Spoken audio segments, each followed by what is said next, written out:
baiskeli, na ninapoendesha baiskeli sioni kutumia macho, lakini naona kutumia echolocation. Echolocation is the concept of seeing that birds use. Mnajua birds? Yes. Do you know birds ama popo kwa Kiswahili? Yes. Birds use a clicking sound. That clicking sound bounces off an object.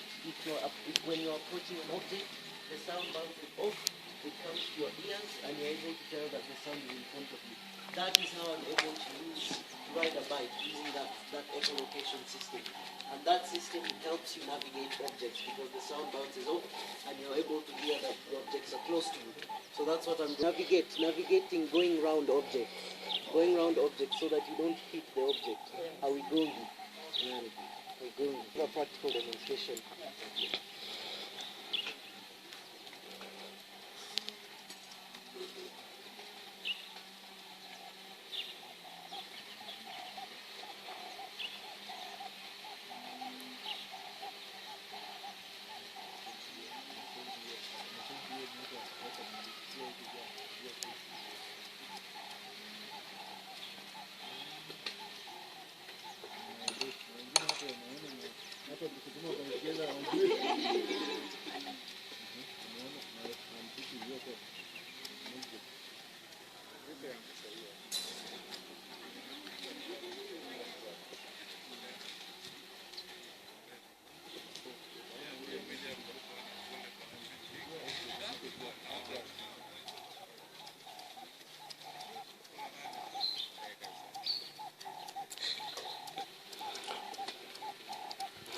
Go further to the far end.